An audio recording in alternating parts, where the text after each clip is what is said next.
I want you to go back in your memory and remember your first win right now. Remember your first win. Remember your squad. Remember everything like that. Remember the feeling of winning your first game of Warzone.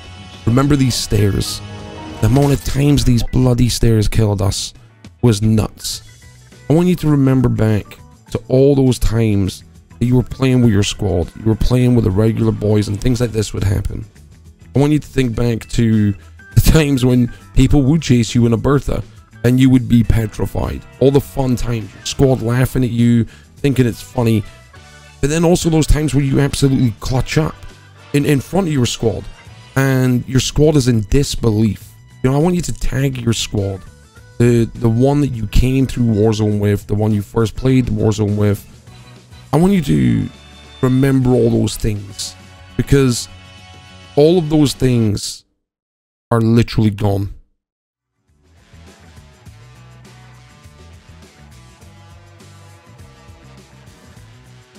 Who remembers DMR zone? It was all over the place. Every single person was using it. 3 times scoping you, 4 times scoping you. It didn't matter what fight you were in, you were dead. That was it, you were dead. 2 bullets, done. So this to me was the start of things going downhill. And the main reason this was the start of things going downhill is people start messaging Boris Johnson, telling him to nerf the DMR whilst he's talking about a world pandemic on COVID-19 where it's killing hundreds of thousands of people. And you have other people in here saying, nerf the fucking DMR. Nerf the DMR. This... to me, I nearly deleted this game. They're DMR'd out of their skulls, though. Oh, are they? Yeah, they are. Boom, just like that. See ya. Well, I'm playing in another fucking dimension! M16 and AUG meta was DMR on steroids. DMR had no recoil. Infinite, you know, you could just tap, tap, tap, tap, tap, dead. The M16 done the tapping for you. It would just shoot 3 bullets. And if you timed your shots right and you aimed properly, that was a blue crack. Immediately after that, boom, down. 2 shots, dead.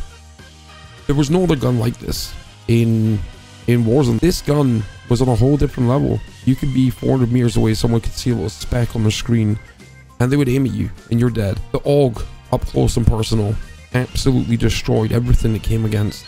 And this lasted for about 2 weeks. If you can remember this, I want you to be honest and say if you jumped on that meta train or not. I could never use these guns. I couldn't use the M16, I couldn't use the DMR. Yeah, I didn't like them. I just did. And it wasn't trying to be, I'm not using the meta. It was, you know, I couldn't use them. I wish I could, but I just couldn't. And this is another one of them things where it got to the point where every day you turn on knowing that you were a way to get messed up by M16s and AUGs. And it took 2 weeks, 3 weeks maybe, for them to fix this issue. Activision tried to say that they didn't think there was an issue, you know, whereas us players, us hundreds of thousands of players, millions of players are telling them there's an issue. It's the only gun I'm dying to. Let's get into the juicy parts of what really started destroying Warzone. No, I'm not going to say the hackers yet.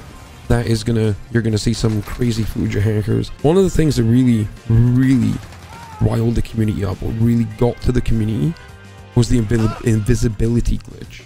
The first time, the invisibility glitch. Now, if you can remember, you would fly a helicopter, you would swap seats, kill yourself, revive yourself, boom, you're invisible. That's it, you're invisible. And you could run around the entire map, no one could see you. I don't believe anyone could shoot you, I could be wrong. And people were winning the game like this. They were doing it constantly. Every time you were playing the game, you were like, oh my god, is there an invisible player here? Like, I've just been shot, I think he's invisible. That was a big issue, the invisibility glitch. That, with the fact that it came back again. Now, how does a glitch that's been fixed come back again? The next one was infinite tacticals. So, you could run around with a stim and just res yourself in the gas, constantly. No, I did this for content. I remember thinking, this game is fried. This game is so fried. Being able to do this in the game so easily. So easily. That made literal worldwide news. That made so much news because you had stim glitches. We did have people, heroes, like Dadbald and Adio and everyone like that on Facebook. Like airstriking these stim glitchers, winning games against these stim glitchers, and it was amazing to see it. They're moving. Got it! Oh, let's go! Tony! Yes! Yes! Yes! Yes! Yes! What? Oh, yo, I'm saying some fucked up shit. You better mute me because I'm saying some fucked up shit to these kids. Holy fuck. How did that happen? So let's move on to another problem. The other problem with Warzone is the glitches. Simple little glitches. The things that I don't know how they get past the level designers. I just don't understand how they get past the level designers. You could go under stadium. You could go under airport. You could go under all these things. Shoot people, kill people, everything like that. And this was in the game for so long. It got to a point where people would no longer go to airport.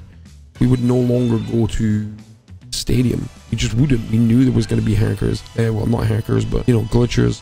And we knew we were going to lose the game. And we knew that from the minute we jumped out of that plane, we knew that was a problem.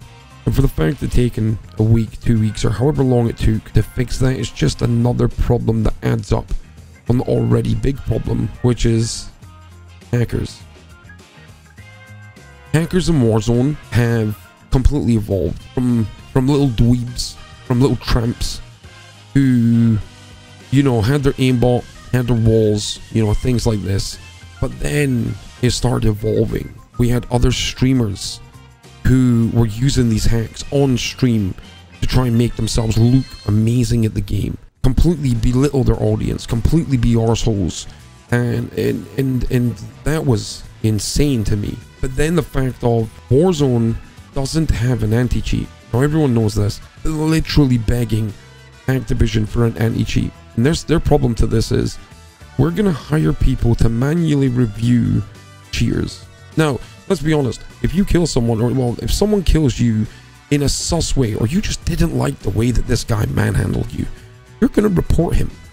Now that's someone else that's been added to a queue of people that need to be reviewed. There are over 300,000 people at any given time playing Warzone from what I've looked at. Even if 10% of people get reported, that's 30,000 reports a day, minimum, that are coming through. How is a team going to be able to manage this? And for the fact of there is no anti-cheat, no simple anti-cheat that detects there's a cheat running. Which brings me to my next point. When there was Overwolf was quickly shut down because it showed us you have a suspected cheater in your lobby. That, for me as a streamer, was amazing. This being my income, this being my job, it was amazing because I could be like, this is going to be a bad match, I'm leaving, I'm going to start up another game. No one wants to come into someone's stream and watch them just get killed off the bat. It's not entertaining. When that was stopped, when I loaded up Warzone one day and it said you can't have Overwolf running in the background, I thought, well, wait a minute, if they've got that running for Overwolf, why have they not got that running for engine owning or these other cheat systems that are being provided? Why have we not got this? And for the fact now hackers can buy accounts for $1, literally $1. They can buy fully leveled accounts for $30, $50, $60. It doesn't matter. It literally doesn't matter what Activision do now. They need an anti-cheat. They need software implemented for an anti-cheat. Now there's systems out there that are pre-made. Easy anti-cheat system, which is incorporated into Fortnite. Fortnite detects someone hacking, they're immediately hit with a ban hammer. No questions asked, you're banned. And it's not just a simple ban, you're hardware banned. You're not playing this game again. So why can Warzone not do that? This is what's confusing a lot of the community. We are so sick of going into every single game not knowing if there's a hacker.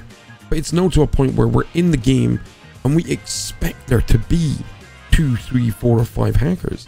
This is not what we signed up for when we wanted to play this game. We wanted to play this game with our friends. We wanted to enjoy this game. We wanted to have fun. This game is no longer fun. This game is bullshit. Everything about it now is completely broken. And it just seems that Activision do not care enough to implement an anti-cheat system. It's the only company I've ever heard of that has employed a person to decide if someone is cheating or not. But then, for the fact of when they ban someone, they give them a 7-day ban as a pre-warning. Don't do it again. That's like tapping a little kid's hand, saying don't do it again. They're gonna do it again, and it just doesn't make sense. This is the main reason that Warzone is dying. It's dead. It's It's not going to be long before this is no longer a game that anyone plays. You know, most people love this game. Most people still love this game. We're all addicted to it. We can't stop playing it. And the game is in the worst state it's ever been in. Activision, fuck you. Activision, suck my ass. Activision, fix your shit. You're a multi-billion-dollar company and you can't implement a software anti-cheat system. It's the biggest load of bullshit ever. At this precise moment in time, I love this game, but I fucking hate this game. I can't stand this game. It's bullshit. And to be honest, there's no point playing it anymore. I hope you enjoyed this video. If you did, leave a thumbs up. Tag your original squad and tell them a memory you have from when you played together as a squad. What made the game amazing for you? Like, I really want to read through everyone's comments. I really want to read through everyone's memories, everything like that. Tell me anything I've missed and tell me something else that, you know, annoys you about the game. Because to me at the minute, as I said previously, I love this game, but I hate this game. And this game could go down as one of the greatest games in history, but this game is literally going down as one of the biggest laughing stocks in the gaming industry. It's crazy, man. But yeah, I hope you enjoyed this video, and I'll catch you on the next one, man.